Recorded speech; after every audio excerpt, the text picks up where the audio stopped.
Political এফেয়াৰ্স committee প্ৰায় 6 ঘণ্টা সময় আমাৰ দীঘলীয়া আলোচনা হয়।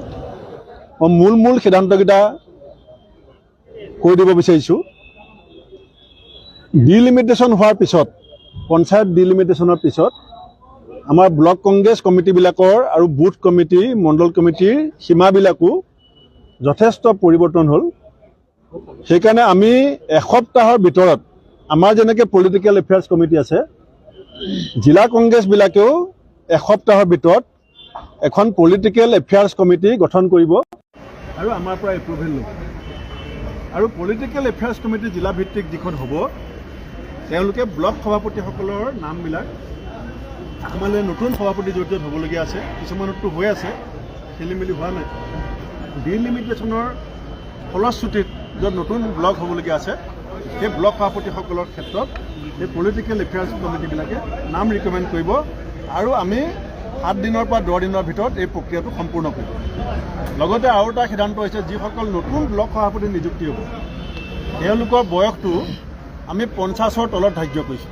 পুৰণা যিকেইজন আছে থাকিব, new appointment block president age 50 বছৰৰ তলত হ'ব। দ্বিতীয়তে ডিজিটেল বাহিনীৰ জৰিয়তে যিটো মেম্বাৰশ্বিপৰ কথা আছিলে, সেইটো আজি সভাই গৃহীত কৰিছে।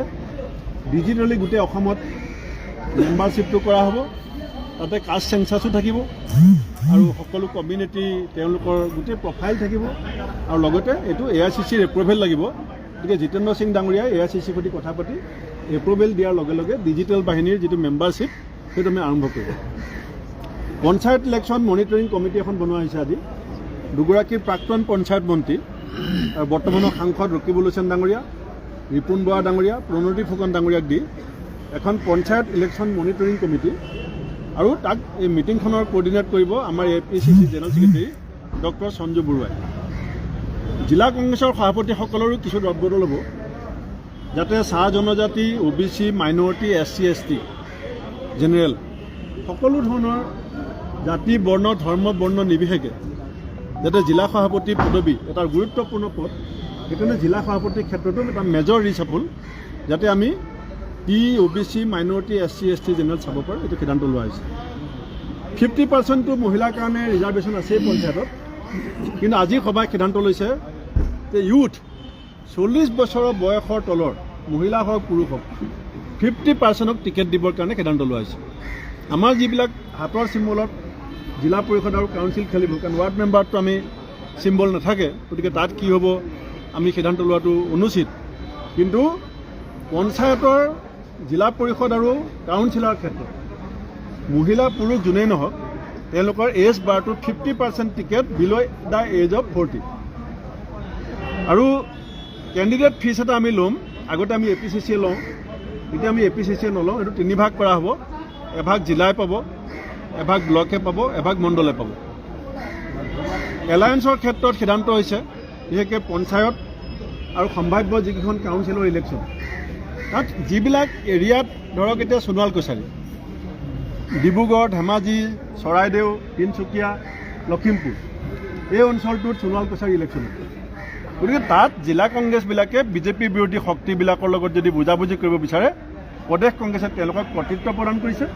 প্ৰদেশ কংগ্ৰেছৰ পৰা এপ্ৰুভেল লৈ তেওঁলোকে স্থানীয় ভিত্তিত এই ইলেকশ্যন, এতিয়া BTRৰ ক্ষেত্ৰত যদি আমাৰ 4খন জিলা আছে, 4খন জিলাই যদি BTRত BJP বিৰোধী শক্তিৰ সৈতে এলায়েন্স কৰিম বুলি কয়, এতিয়া মিচিং কাউন্সিল আছে, ধেমাজি, লখিমপুৰ, গোলাঘাট হৈ পেলাই। এতিয়া এই জিলাবিলাকে যদি এলায়েন্সৰ কথা কয়, পঞ্চায়ত আছে। এতিয়া বৰপেটা জিলাই যদি কয় যে আমি এইকেইটা সমষ্টি BJP বিৰোধী এইকেইটা দলক এৰি দিম, গতিকে আমি জিলাবিলাকক সম্পূৰ্ণ কৰ্তৃত্ব দিছোঁ। তেখেতসকলে ব্লক কংগ্ৰেছ আৰু BJP বিৰোধী শক্তিৰ সৈতে লগত আলোচনা কৰি য'ত য'ত এলায়েন্স কৰিব বিচাৰে কৰিব পাৰিব। আৰু আজি সভাই আৰু এটা সিদ্ধান্ত লৈছে, গোটেই PAC কমিটিখন, আমাৰ আজি যিখন পলিটিক্যাল এফেয়াৰ্স কমিটি, নতুন বছৰৰ নতুন মাহত, প্ৰথম মাহত জানুৱাৰী মাহত মাল্লিকাৰ্জুন খাৰ্গে ডাঙৰীয়া, ৰাহুল গান্ধী ডাঙৰীয়া, KC বেণুগোপাল ডাঙৰীয়াক লগ পাবৰ কাৰণে জিতেন্দ্ৰ সিং ডাঙৰীয়াৰ নেতৃত্বত আমি গোটেই কমিটিখন আমি দিল্লী গৈ আছোঁ, য'ত 2026 ৰণকৌশলটো কেনেকুৱা হ'ব লাগে সেইটো আমি AICCৰ লগত মুখামুখিকৈ বহি পেলাই পাতিব বিচাৰিছোঁ, যিটো কথা জিতেন্দ্ৰ সিং ডাঙৰীয়াই সন্মতি দিছে। পঞ্চায়ত টিকেটৰ ক্ষেত্ৰত একাউণ্টেবিলিটি ফিক্স কৰা হৈছে। মই যদি কাৰোবাক ৰিকমেণ্ড কৰোঁ মই লিখি দিব লাগিব, মুখত ক'লে নহ'ব। আমাৰ MPয়ে ৰিকমেণ্ড কৰিব পাৰিব, MLA ৰিকমেণ্ড কৰিব পাৰিব, জিলা সভাপতিয়ে জোৰ দি ক'ব পাৰিব, কিন্তু ৰিটেন। আৰু তাত যদি কিবা ভুল পথেৰে তেওঁক ৰিকমেণ্ড কৰা বুলি পেলাই প্ৰমাণ হয়, ধৰক আপুনি অহাবাৰ MLA টিকেট বিচাৰিব, কোনোবাই MP বিচাৰিব, কোনোবাই জিলা সভাপতি বিচাৰিব, একাউণ্টেবিলিটি ফিক্স থাকিব যে জোৰ জবস্তি নিজে গাত লৈ পেলাই টিকেট দিব যদি বিচাৰে, তেওঁৰ জিকা দায়িত্ব ক্ৰেডিটো তেওঁ পাব, হৰাৰ দায়িত্বও তেওঁ ল'ব লাগিব, লাগিলে APCC প্ৰেচিডেণ্টে নহওক কিয়। আৰু আমি অল ইণ্ডিয়া কংগ্ৰেছ কমিটিয়ে আজি এই গোটেই কথাখিনি আগুৱাই নিয়াত আমাৰ মাননীয় সাধাৰণ সম্পাদক জিতেন্দ্ৰ সিং ডাঙৰীয়া আৰু 3গৰাকী সম্পাদক পৃথ্বীৰাজ সাথে, বিকাশ উপাধ্যায়, আমাৰ মনোজ চৌহান ডাঙৰীয়াক আজি সবাই ধন্যবাদ জ্ঞাপন। কেণ্ডিডেট ফিজ কিমান ধাৰ্য কৰা হৈছে?